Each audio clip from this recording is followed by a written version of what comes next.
రాజధానిలోని lottery పద్ధతిలో ప్లాట్లు కేటాయిస్తే రైతులకు అన్యాయం ఎలా జరిగిందని ప్రశ్నించారు ఏపీ ప్రతిపక్ష నేత జగన్. కేవలం టీడీపీ నేతలు, మంత్రులు, ఎమ్మెల్యేలకు మాత్రమే జంక్షన్లలో, కమర్షియల్ ప్రాంతాలలో భూములు ఎలా వచ్చాయని జగన్ సిఆర్డీఏ అధికారులను ప్రశ్నించారు.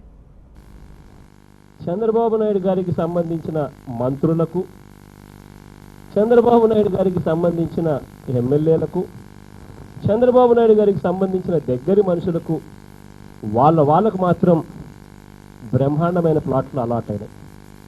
అంటే బ్రహ్మాండమైన ప్లాట్లు అంటే మంచి మంచి పార్కుల దగ్గర, మంచి మంచి రోడ్ల కూడికల దగ్గర, మంచి మంచి ప్రైమ్ ప్రాపర్టీస్, కమర్షియల్ ప్రాపర్టీసు, బాగా రోడ్లు పక్కనే ఉండేట్టుగా, బ్రహ్మాండంగా 2-3 రోడ్లు ఉండేట్టుగా కూడలిలో కూడా అలాట్ అయిన పరిస్థితులు. సామాన్య రైతులకు మాత్రం అన్యాయంగా అలాట్ అయిన పరిస్థితులు. మరి లాటరీ పద్ధతిలో నిజంగా తీసేటట్టుగా అయితే చంద్రబాబు నాయుడు గారికి సంబంధించిన ఈ మంత్రులకు, ఈ ఎమ్మెల్యేలకు, ఇటువంటి నాయకులకు మాత్రం బ్రహ్మాండమైన మంచి ప్లాట్లు ఎలా దక్కుతాయి? వాళ్ళకు దక్కడం ఏమిటి, మిగిలిన రైతులకు దక్కకపోవడం ఏమిటి?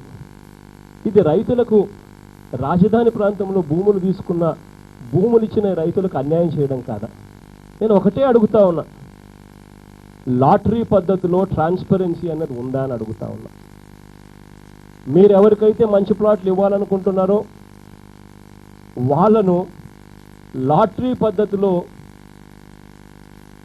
లాటరీని సైతం, కంప్యూటర్ని సైతం మీ ఇష్టం వచ్చినట్టుగా మార్పులు చేసుకుని మంచి ప్లాట్స్ అన్నీ కూడా మీకు సంబంధించిన వాళ్ళకి వచ్చేట్టుగా చేసుకొని అవి బ్లాక్ చేసో లేకపోతే ఏ పద్ధతిలో చేస్తూ ఉన్నారనేది నిజంగా మిమ్మల్ని అందరినీ ఫ్రాడ్ కేసు పెడితే తప్ప ఇవన్నీ బయటికి రావు. నేను అడిగేది ఒకటే ఒక ప్రశ్న, రైతులకు మేలు జరగాల్సిన చోట రైతులకు మేలు జరగకోకుండా కేవలం ఇటువంటి వ్యక్తులకు, చంద్రబాబు నాయుడు గారి దగ్గరుండి తన మంత్రులకు, ఎమ్మెల్యేలకు, తనకు సంబంధించిన వ్యక్తులకు మేలు చేయడం ధర్మమేనా? పొలాలిచ్చిన రైతులు తమకు వచ్చే ప్లాట్లు తీసుకోవడానికి అనేక ఆప్షన్లు ఇచ్చామని వివరించారు సిఆర్డీఏ కమిషనర్. ఎక్కడా ఎలాంటి అవకతవకలు లేకుండా కంప్యూటర్ లాటరీ ఆధారంగా ప్లాట్లను కేటాయించామన్నారు. సహజంగా పెద్ద ప్లాట్లు ప్రధాన కూడళ్లకు దగ్గరలో, చిన్న ప్లాట్లు మధ్యలో వస్తాయని చెప్పారు. కాలనీలోకి ప్రజలు రావడానికి, బయటకు వెళ్లడానికి వీలుగానే ప్లాట్ల కేటాయింపు ఉంటుందని వివరించారు సిఆర్డీఏ కమిషనర్. రైతుల యొక్క కోరిక మేరకు, వారి యొక్క ఆలోచన మేరకు దగ్గర 990 రకాలైనటువంటి ప్లాట్ని ప్రతి రైతుకి అందజేయడంతో పాటు రైతులు వాళ్ళ స్నేహితులతో కానీ, బంధువులతో కానీ, లేకపోతే ఇతరులతో కానీ, పాక్షికంగా కానీ, పూర్తిగా కానీ, లేకపోతే కొంత ఇండివిజువల్గా కానీ, కొంత ఇతర వ్యక్తులతో కానీ, అంటే ఎన్ని పర్మిటెడ్ కాంబినేషన్స్ ఉన్నాయో అన్ని పర్మిటేషన్స్ని కూడా మనం అలౌ చేస్తూ మొత్తం మీద సుమారుగా 4000 రకాలైనటువంటి కాంబినేషన్స్లో రైతులు ప్లాట్లు చూస్ చేసుకునే విధానాన్ని మనం సిఆర్డీ తీసుకురావడం జరిగింది. ఇది టెక్నాలజీ ద్వారా తీసుకుని వచ్చాం. ప్రతిదీ కూడా డీటెయిల్డ్గా ఒక దరఖాస్తు రూపేణ బుక్లెట్స్ ఇవ్వటం, అలాగే వాళ్ళని సహకరించడం, వాళ్ళకి సహాయకులను ఏర్పాటు చేయటం, అలాగే వాళ్ళ రిక్వైర్మెంట్స్ని ముందుగా మనం కలెక్ట్ చేయటం జరిగింది. కలెక్ట్ చేసిన తర్వాత అవన్నీ కూడా కంప్యూటరీకరించి ప్రతి గ్రామంలోనూ మనం ప్రతి ప్లాట్కి కూడా ఒక యునిక్ కోడ్ అనేది ఇవ్వటం జరిగింది. ఇది అన్నీ కూడా రైతులకి మనం అందుబాటులో తీసుకొచ్చాము.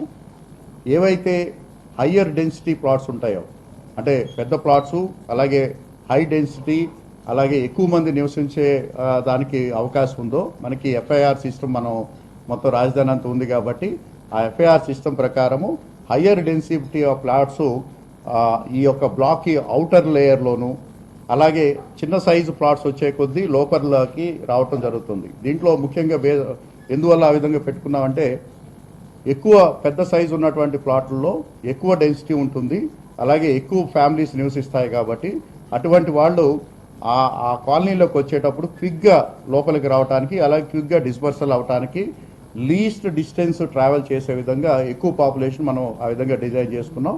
అదే ప్రిన్సిపల్ మొత్తం 29 టౌన్షిప్లోనూ కూడా మనం ఫాలో అవటం జరిగింది.